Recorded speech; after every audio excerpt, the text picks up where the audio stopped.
예, 오늘 본문 말씀은 보아스라는 그 사람이 룻에게, 이방 여인 룻에게 은혜를 베푸는 장면입니다.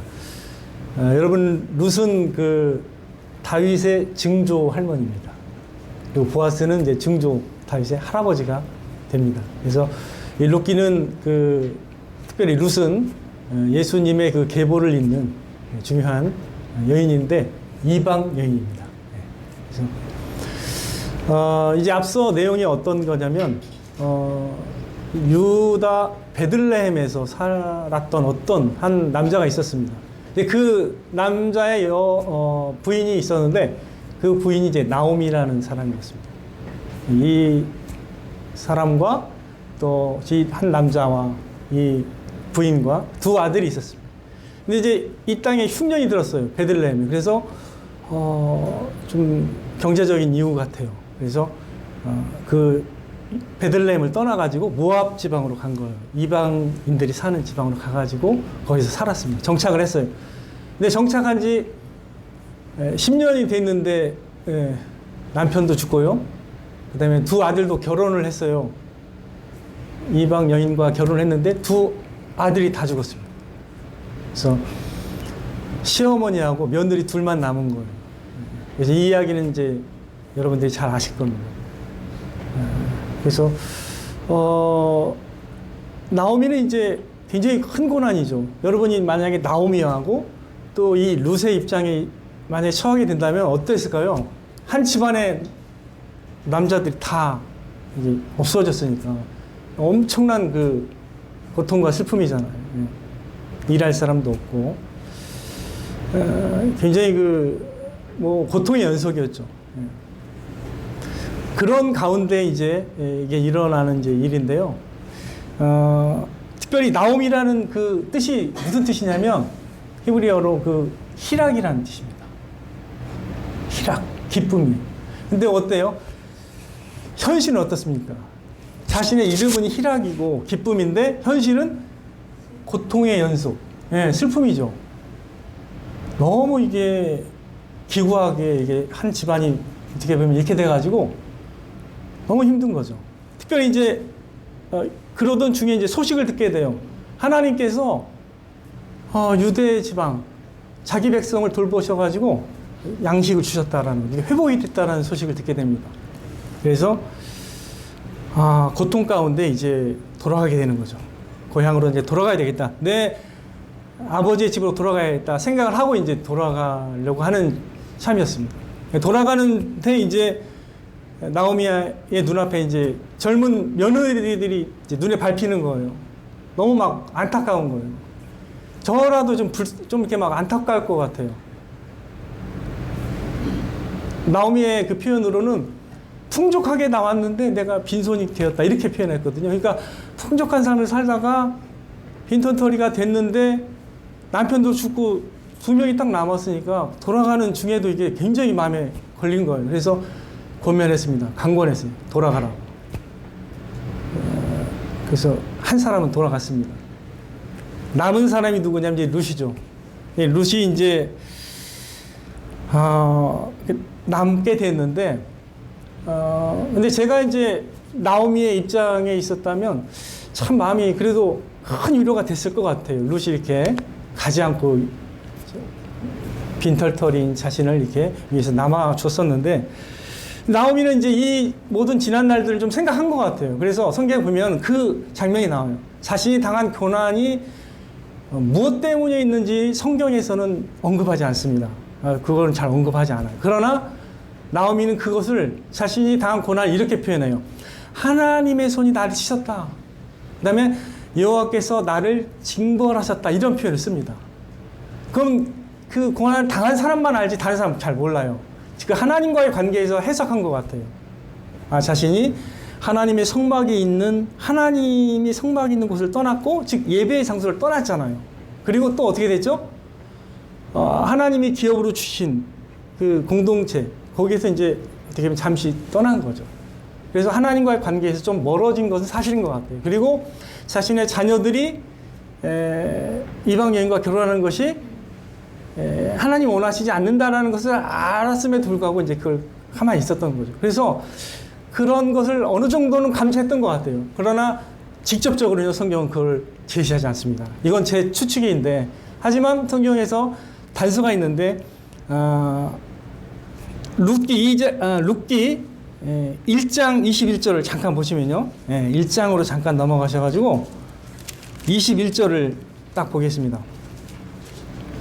자, 같이 읽겠습니다. 내가 풍족하게 나갔더니 여호와께서 내게 비어 돌아오게 하셨느니라. 여호와께서 나를 징벌하셨고 전능자가 나를 괴롭게 하셨거늘 너희가 어찌 나를 나옴이라 부르느냐 하느라. 본인의 그 이름이 희락인데 하나님께서 그 10년여간 동안에 그런 많은 어려움과 고난을 당한 것을 이렇게 표현한 거예요. 근데 그 가운데 징벌하셨다는 게 딱 있어요. 그래서 본인도 어느 정도는 아는 것 같아요. 자, 이런 가운데서 이제 고향으로 돌아오고 있습니다. 근데 이제 그 어려운 가운데 나오미에게는 큰 위로가 됐던 게 바로 룻이에요. 룻이 어떤 고백을 했냐면요. 돌아가라고 하니까 16절 잠깐 보세요. 16절을 보니까 룻이 이르되 내게 어머니를 떠나며 어머니를 따르지 말고 돌아가라 강권하지 마옵소서. 어머니께서 가시는 곳에 나도 가고 어머니께서 머무시는 곳에서 나도 머물겠나이다. 어머니의 백성이 나의 백성이 되고 어머니의 하나님이 나의 하나님이 되시리니 어머니께서 죽으시는 곳에서 나도 죽어 거기 묻힐 것이라. 만일 내가 죽는 일 외에 어머니를 떠나면 여호와께서 내게 벌을 내리시고 더 내리시기를 원하나이다 하는지라. 이렇게 고백했습니다.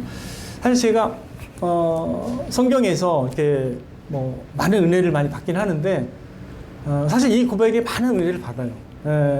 저는 룻에 비하면 물론 어릴 때 참 어렵게 보내기도 했지만 룻에 비하면 그런 건 아닌 것 같아요. 근데 룻은 이 어려운 상황에서 그 빈털터리인 그 시어머니를 내가 봉양해야겠다라는 생각을 했고 또 그 하나님, 어머님의 하나님께 내가 가겠다. 그 어머니의 하나님을 내가 믿고 신뢰하겠다라는 마음을 가지고 이제 붙들어왔던 거거든요. 전 너무 이게 가슴 저미는 고백이라고 생각합니다. 늘 이 룻한테 저는 도전을 많이 받고 너무 감격스러운 그런 은혜를 많이 받거든요.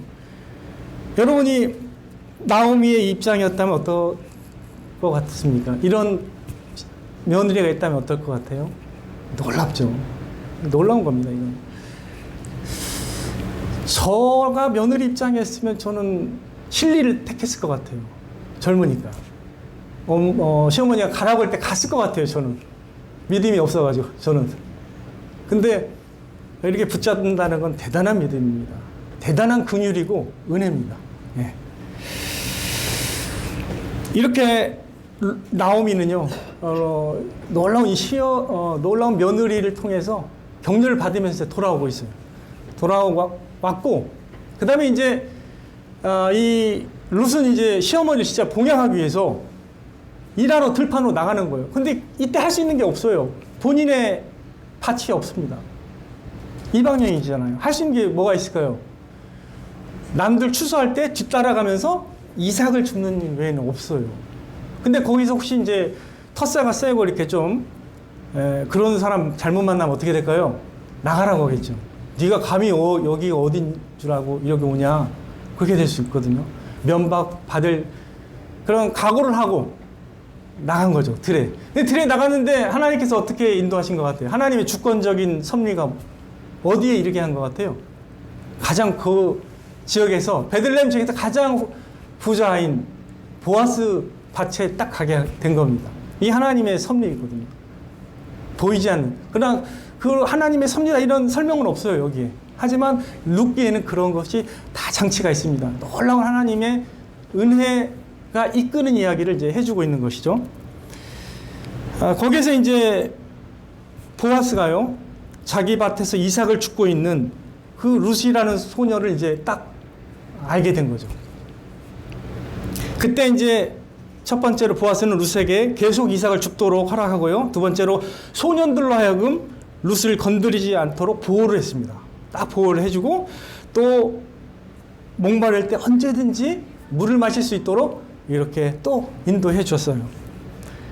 예, 이러한 은혜로운 배려에 룻이 놀랍게 반응합니다. 10절 한번 볼게요. 2장 10절. 자, 다시 한번 봅니다. 룻기 2장 10절. 이때 룻의 반응을 한번 보면 룻이 엎드려 얼굴을 땅에 대고 절하며 그에게 이르되 나는 이방 여인이여를 당신이 어찌하여 내게 은혜를 베푸시며 나를 돌보시나이까. 이렇게 반응을 보였습니다. 그 다음에 보아스가 룻에게 말합니다. 네 남편이 죽은 후로 네가 시어머니에게 행한 모든 것과 네 부모와 고국을 떠나 전에 알지 못하던 백성에게로 온 일이 내게 분명히 알려졌느니라. 놀라운 그 사실을 정확하게 캐치하고 있었습니다. 자, 그러면 룻이 자기가 자랑했을까요? 난 이렇게 왔다고? 아니죠. 룻은 그런 말을 한 적이 없었을 겁니다. 누가 자랑했을 것 같아요? 그 베들레헴에 와가지고 시어머니. 시어머니에게 룻은 놀라운 며느리입니다. 예, 최고의 며느리. 이 놀라운 이 룻의 마음 자세와 헌신을 그 시어머니가 느끼지 않았을까요? 이렇게 빈털터리인 나를 위해서 여기까지 쫓아왔잖아요. 이방까지. 거기서 나를 봉양하기 위해서 나가서 이삭을 죽는 놀라운 헌신. 예, 이미 룻은 시어머니에게 은혜를 베풀었던 사람이죠. 그렇기 때문에 이러한 은혜를 하나님이 막 부어주시는 겁니다.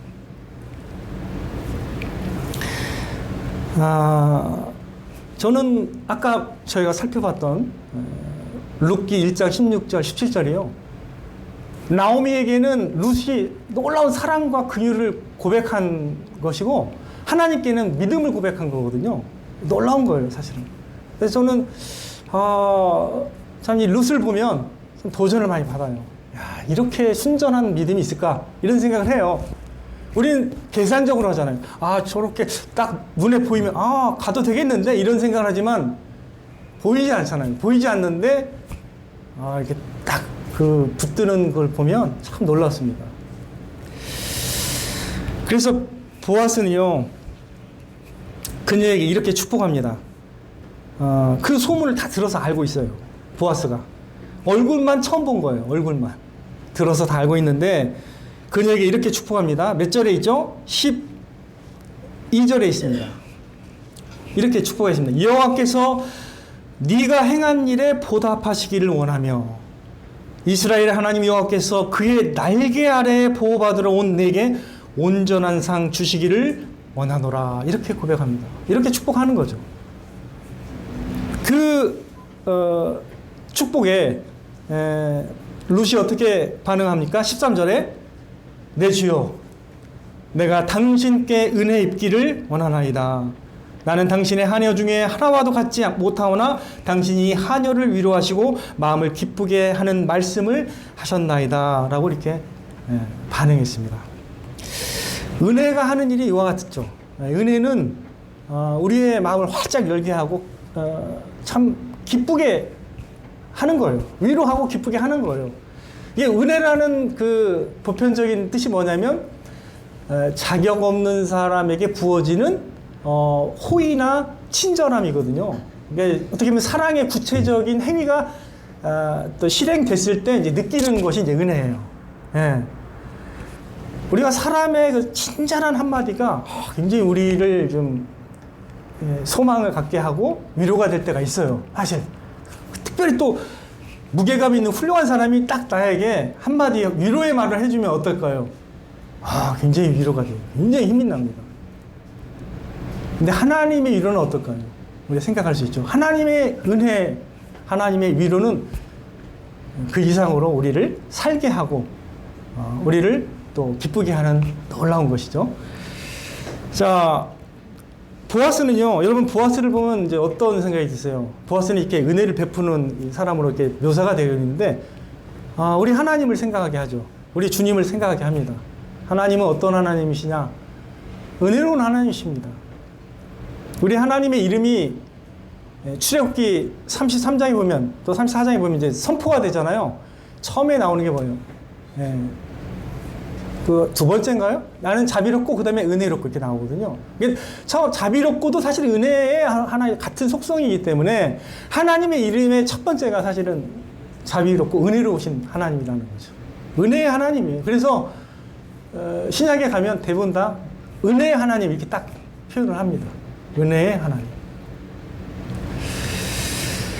성경의 그 은혜라는 단어의 시작은 노아 때 시작됩니다. 하나님의 심판 가운데 누구에게 은혜가 베풀어졌어요? 노아. 그래서 노아에 대해서 언급할 때 그러나 노아는 여호와께 은혜를 입었더라 이렇게 시작합니다. 그 다음에 이제 노아는 당대의 의인이요 이렇게 말이 나오긴 하는데 먼저 은혜를 입었던 거죠. 그래서 이 성경의 이야기 알고 보면 놀라운 은혜의 이야기로 가득 차 있어요. 성경에 이제 가장 많이 나오는 단어가 사실 사랑이긴 사랑이에요. 사랑 다음으로 많이 나오는 단어가 은혜입니다. 평강보다 더 많이 나와요. 평강이나 평안보다 더 많이 나오는 단어가 은혜입니다. 291번이 나오고요. 사랑이라는 단어는 제일 많아요. 557번인가 그래요. 그리고 은혜도 되게 많이 나오는 거죠. 그래서 성경의 이야기를 사랑 이야기라고 해도 괜찮은데 또 은혜의 이야기라고 해도 괜찮아요. 그런 이야기가 곳곳에 많이 펼쳐져 있습니다. 특별히 이제 우리 한 구절 제가 언급하려고 하는데요. 하나님이 어떤 분이시냐 많은 구절이 있어요. 근데 이사야 30장 18절에는 그러나 여호와께서 기다리시나니 이는 너희에게 은혜를 베풀려 하시며 일어나시리니 이는 너희를 긍휼히 여기려 하심이라. 하나님께서 우리에게 은혜를 베푸시기 위해서 지금 기다리고 있다는 걸 이렇게 표현하고 있는 겁니다. 베드로전서 5장 10절도 그렇게 이제 얘기하고 있어요. 모든 은혜의 하나님이라고 소개하고 있습니다. 모든 은혜의 하나님이 너희를 온전하게 하고 강하게 하고 털을 견고하게 하실 것이라고 이렇게 설명하고 있습니다. 우리 하나님은 어떤 분이시라고요? 모든 은혜의 하나님이십니다. 저도 목사님을 좀 따라 해야 되겠습니다. 아멘이십니까? 네. 예. 하나님은 진짜 모든 은혜의 하나님이십니다. 자, 그렇다면 한번 제가 질문을 드린다면 하나님의 은혜가 왜 저와 여러분에게 그토록 필요하고 왜 중요한 것입니까? 왜 하나님의 은혜가 우리에게 필요하고 중요한 것인가?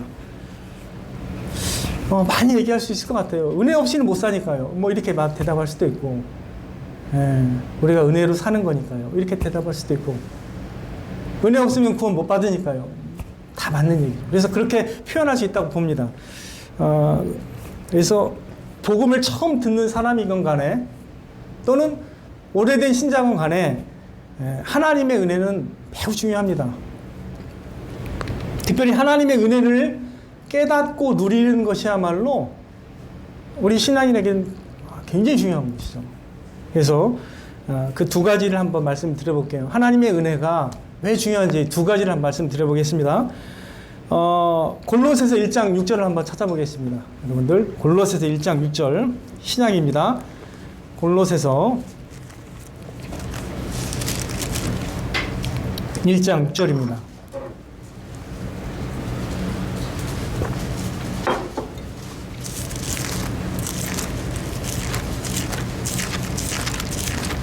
골로새서 324페이지죠. 신약성경 324페이지. 자, 같이 읽겠습니다.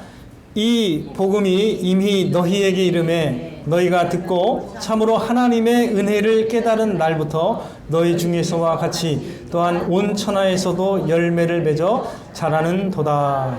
아멘. 하나님의 그 복음이요. 하나님의 복음이 저와 여러분에게 다 전해진 것입니다. 하나님의 행하심이 다 전해진 건데요. 그 복음이 전해질 때 하나님의 은혜를 깨닫는 그 순간부터 우리의 영적 생명이 이제 싹트고 자라기 시작하고 믿음이 자라는 거거든요. 하나님의 은혜를 깨닫는 순간에 그때 사람이 변하게 되어 있어요. 다른 게 아닙니다. 우리의 뭐 이성으로 하나님을 깨달아서 알고 뭐 이런 것이라기보다는 그것도 하나의 필요하지만 결정적인 건 뭐냐면 하나님의 은혜를 깨달을 때 사람이 하나님 붙잡고 하나님께 돌아가게 되는 거예요. 그래서 참으로 하나님의 은혜를 깨닫는다라는 그 표현을 어떻게 우리가 이해할까요? 이제 복음 가운데서 하나님께서 우리를 위해서 행하신 일, 십자가에서 우리에게 보여주신 그 사랑과 은혜가 얼마나 크고 위대한지를 이제 깨닫는 거죠. 아, 나 같은 주인에게 하나님께서 이런 일을 행하시다니 참으로 놀랍구나. 이런 것들을 이제 깨닫는 거예요. 그게 바로 이제 은혜라는 것입니다. 하나님의 사랑과 은혜가 너무 크고 감격스럽게 느껴지게 되는 것을 이제 의미한다고 생각하시면 되겠습니다. 우리 주위에 또 여러분의 주위에 많은 영혼들이 있을 거예요. 여러분들이 사랑하고 또 이렇게 예수님 믿었으면 하는 그런 분들이 꽤 있을 겁니다. 근데 그런 사람들을 향한 우리의 갈망의 초점이 뭐죠? 뭘 알았으면 좋겠어요? 그죠? 그겁니다. 그거. 하나님이 얼마나 그들을 향한 놀라운 사랑을 보여주셨고 그 풍성한 은혜가 얼마나 큰지를 그들이 맛보기를 우리는 열망하는 거잖아요. 그거잖아요. 네.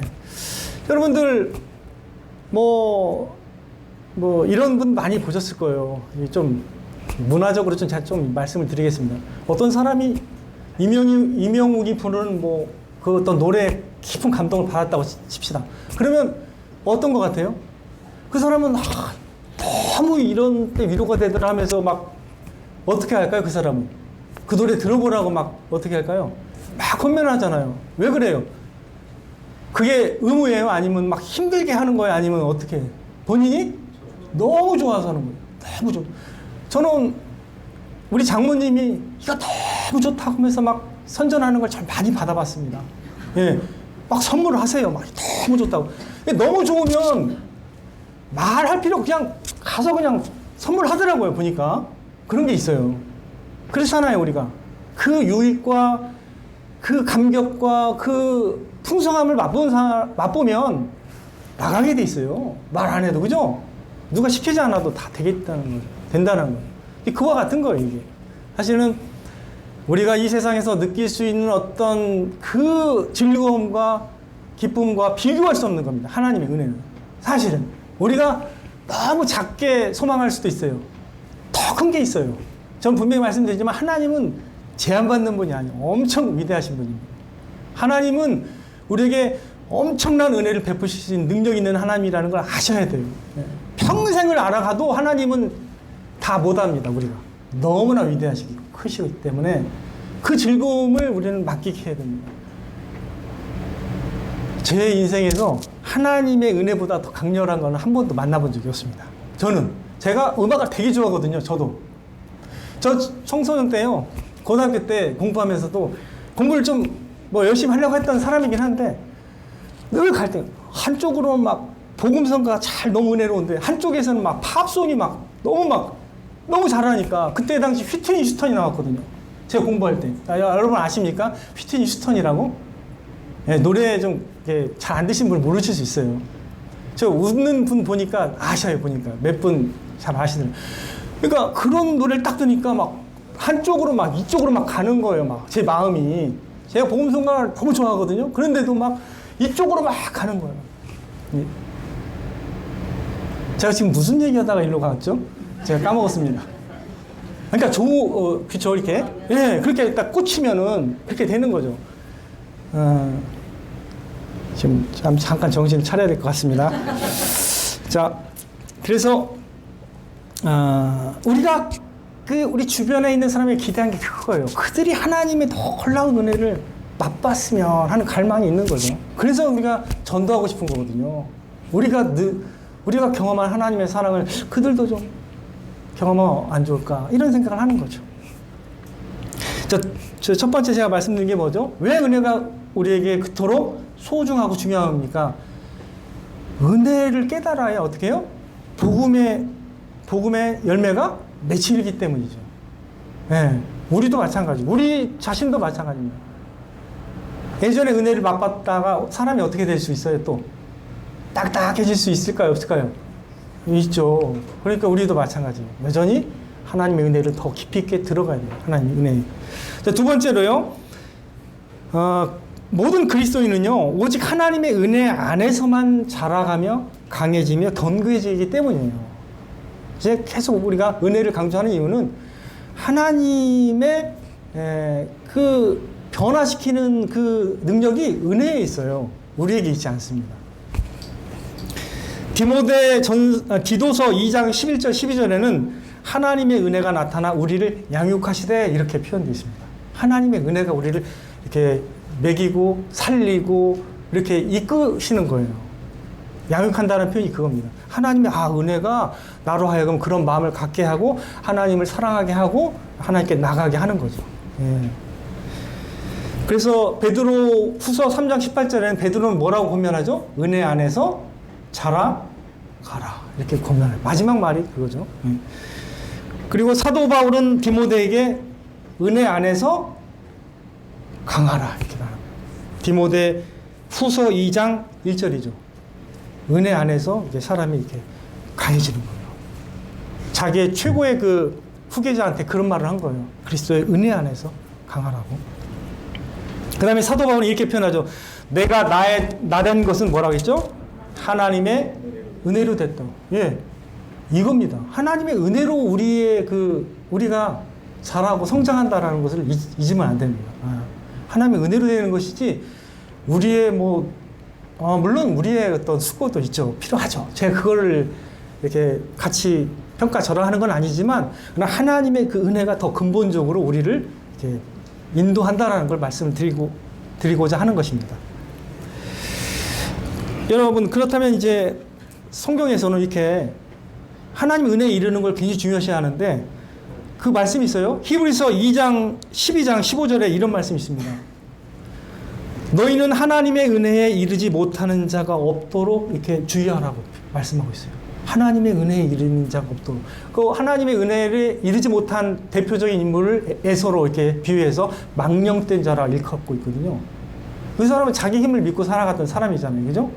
아무리 이삭이 에서를 좋아해도 사실은 하나님의 은혜를 받은 사람은 누구예요? 야곱이잖아요. 야곱. 예, 점점 만들어져 갔잖아요. 하나님의 은혜로 그를 점점 변화시켜 나가거든요. 그래서 하나님의 은혜에 이르지 못한다라는 그 상태가 뭐가 있을까요, 여러분들? 우리 좀 더 이해가 쉽게 좀 생각할 수 있거든요. 하나님과의 관계에서 냉담한 마음이 있다면 그게 이제 그럴 수 있어요.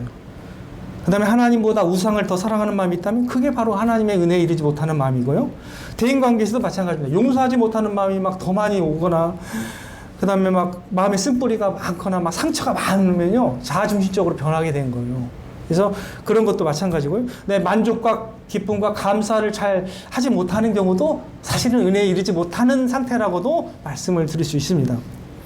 세상 근심과 염려가 많다? 이것도 마찬가지예요. 하나님께 나가지 않는 거거든요. 그 다음에 자신의 영적 빈곤을 잘 모르고 스스로 만족하고 있다? 너무 자기 자아상에 만족한다? 그것도 은혜에 이르지 못하는 상태입니다. 그 다음에 영적 변화가 늘 없다? 그것도 마찬가지죠. 이런 것들을 우리가 살펴볼 수가 있습니다. 근데 왜 하나님의 은혜에 이르지 못하는가? 저는 이제 딱 두 가지만 말씀을 드리고 싶어요. 두 가지는 뭐냐면, 첫째는 성경이 진단하는 대로 자신을 알지 못하기 때문이에요. 하나님의 말씀의 기준으로 자신을 거울 앞에 자기를 보질 못하기 때문입니다. 진짜 말씀의 거울 앞에 서면요, 세상의 거울 말고요. 세상의 거울은요, 아무 문제 없다 이렇게 많이 말을 해요.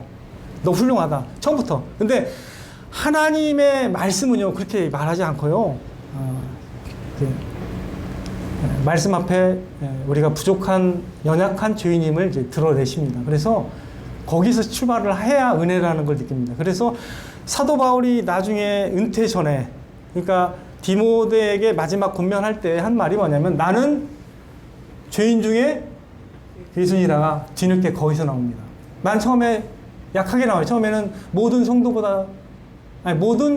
사도보다 지극히 작은 자 이렇게 나옵니다. 근데 나중에 모든 성도보다 지극히 작다고 나오고, 나중에 이제 내가 주인 중에 그냥 최악이다. 그 현재형으로 나옵니다. 예. 헬라어는요 그 시제가 정확해요. 근데 현재형이에요. 현재형. 내가 현재도 주인 중에 괴수다 이렇게 표현하고 있는 거예요. 그냥 어떤 립 서비스가 아니에요. 그 하나님 앞에서 느끼는 거거든요. 그러니까 그런 사람에게 은혜가 더 깊어지는 거예요. 그래서 사도 바울이 디모데 후서에 보면은 그 은혜가 넘치도록 풍성하였다 이렇게 표현합니다. 여러분들 이 세상 거울은요 인본주의와 상대주의와 실용주의와 물질 만능주의와 같은 세속적인 관점의 거울로 우리를 비춰주기 때문에 별 문제 없는 걸로 항상 그렇게 격려를 합니다. 하지만 그런 격려는 자칫 못하면 우리로 하여금 하나님 앞 관계에 깊이 있게 들어가지 못하도록 할 수가 있어요. 그래서 우리의 마음을 좀 하나님 말씀에 더 예민하게 이렇게 열어놔야 됩니다. 성경 에레미야 17장 9절 만물보다 거짓되고 심히 부패한 것은 뭐라고 했죠? 마음이라 했습니다. 우리 사람 마음이 그래요. 나는 선한데요? 이렇게 생각해요. 보통은 나처럼 선한 사람이 어디 있습니까? 사실 저도 그렇게 말씀드리고 싶어요. 저도 그렇게 칭찬을 많이 받았어요. 교회에서. 목사님 아들에다가 완전 모범생이었어요. 술, 담배 근처에도 가본 적이 없습니다. 저 지금 근처에 가본 적이 없어요. 다른 사람이 저 중등부 때 그 150명 중에서 회장을 했습니다. 중학교 3학년 때 설교를 했어요. 그러니까 모범생이에요. 근데 내 속은 어떨 것 같아요? 제 속은 너무 그냥 너무 갈등했어요. 주인인 걸 너무 막 잘 아니까 다락방에서 무슨 고민하는 줄 아세요? 하나님 저 같은 사람도 구원하십니까? 계속 그런 생각이 들어요. 너무 제가 이중적이니까. 다른 사람 앞에서는 칭찬받지만 제 안에서는 뭐가 있죠? 뚱뚱거리죠? 다 아시잖아요. 내 맘대로 하고 싶고 막 다른 게 좋아 보이고 막 다른 거 막 그러니까 그런 게 막 올라오는 거예요. 항상 그렇게 갈등하면서 제가 지냈습니다. 다른 사람 앞에서 딱 보면서 근데 속은 막 그게 아니니까 갈등하고 그래서 위선적인 사람이었습니다. 자, 이렇게 첫 번째로 자기 하나님의 말씀 앞에서 자신의 상태를 실상을 잘 알게 되면 이제 은혜를 알 수 있는 그 조건이 어느 정도 좀 생기는 것 같아요. 예. 근데 하나님이 하시는 거죠. 그래서 때로는 이제 그게 잘 내가 여전히 삶의 주인으로 서 있고 말씀 봐도 잘 깨닫지도 못하겠고 늘 어떤 문제가 생기면 나를 방어하기 급급하고 자기를 강화하고 늘 이게 어려울 수 있어요. 자기를 깨트리는 것도 어렵습니다. 도대체 하나님 언제 나한테 역사하십니까? 이런 어떤 답답함이 생겨야 돼요. 그래서 도대체 나는 구제불능이구나 이런 상태까지 가야 돼요. 나 왜 이렇게 안 됩니까? 하면서 막 자체 분열이 돼야 돼요. 진짜 힘드네. 도대체 하나님 어떻게 해야 하나님 은혜를 받습니까? 이렇게 막 이런 식으로 막 부딪혀야 돼요. 그렇게 부딪힘이 없으면요 다 무난하게 그냥 은혜 받은 줄 알아요. 근데 그게 아닌 사람을 저는 많이 봤습니다. 결국엔 그게 아니라는 걸 못 이루더라고요. 많이 깨져야 돼요. 많이 깨지고 왜 이 사람이 고난을 받았죠? 나오미? 그게 잘못이라는 걸 알았어요? 몰랐어요? 처음에? 하나님 알았으니까 알았겠죠. 근데 고난 엄청 당했잖아요.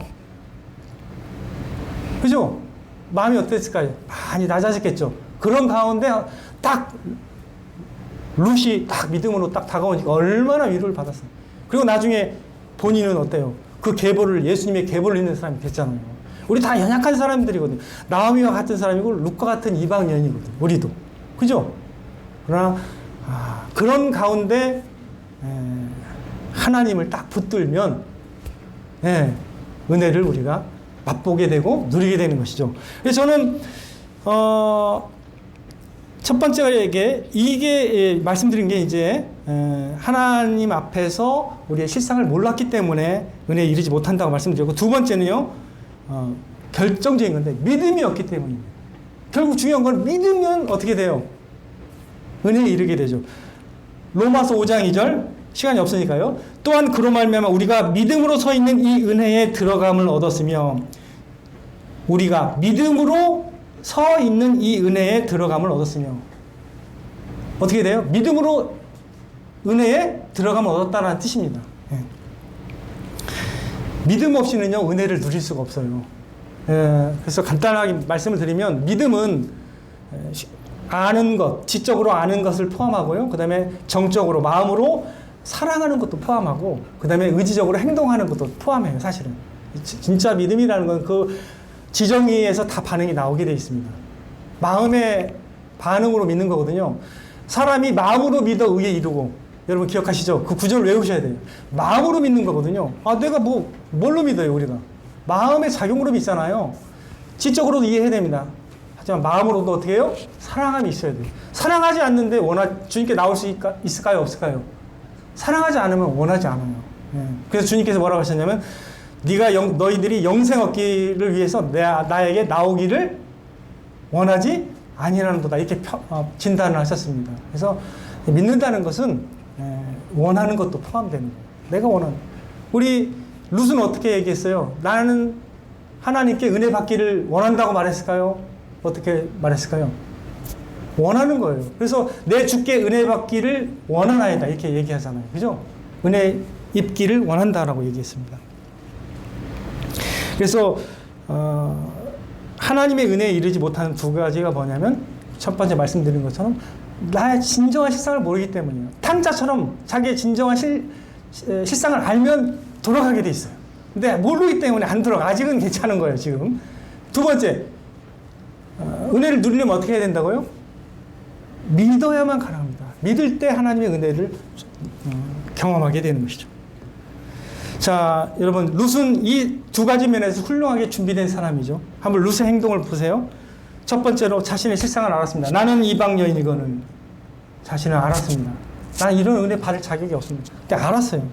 근데 엎드려 얼굴을 땅에 대고 절하면서 보아스에게 나아갑니다.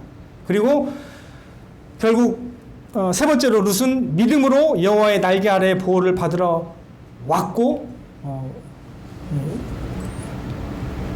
어머니를 따라 그 어머니 하나님을 믿으러 왔잖아요. 그죠? 놀라운 자세죠. 하나님께서 이러한 룻에게 놀라운 은혜를 베푸신 것입니다. 그래서 예수님의 계보를 잇는 믿음의 여인이 된 거예요. 이방 여인이면서 믿음의 여인이 된 훌륭한 여인입니다. 무엇보다도 이 룻은 이제 구원을 받은 거죠. 놀라운 믿음의 계보를 이으면서도 구원을 받은 여인이 된 것입니다. 십자가에 나타난 하나님의 구원의 은혜보다 더 큰 은혜가 없는 것입니다. 저희도 룻과 같이 이렇게 고백할 수 있기를 바라요. 하나님 앞에서 얼굴을 땅에 대고 전하면서 저는 이방 주인이거늘 하나님은 어찌하여 제게 그 아들을 십자가에 내어주시기까지 저를 사랑하셨나이까, 이렇게 고백할 수 있는 은혜가 있기를 바랍니다. 십자가에 나타난 하나님의 은혜야말로 사람을 새롭게 하고 변화시키는 하나님의 능력임을 여러분 기억하셔야 됩니다. 그거보다 사람을 변화시키는 능력이 다른 게 없습니다. 하나님의 은혜는요, 우리를 분명히 보이지 않게 이끄는 손입니다. 우리를 이끌고 변화시키게 될 것입니다. 모든 은혜의 하나님 곧 그리스도 안에서 너희를 부르사 자기 영원한 영광에 들어가게 하시니가 잠깐 고난을 당한 너희를 친히 온전하게 하시며 굳건하게 하시며 강하게 하시며 털을 견고하게 하시리라. 이 말씀을 믿으시기를 바랍니다. 사랑하는 성도 여러분들, 우리 각 개인과 가정과 교회를 능히 새롭게 하고 활력 있게 하시는 하나님의 능력을 우리는 신뢰해야 됩니다. 그게 바로 하나님의 은혜의 능력입니다. 룻과 같이 겸비한 심령으로 풍성하신 하나님의 은혜를 맛보시며 누려가시고, 또한 보아스와 같이 그 받은 은혜를 즐거이 베푸시는 아름다운 신앙인으로 살아가시는 저와 여러분이 되시기를 주님의 이름으로 축원을 드립니다.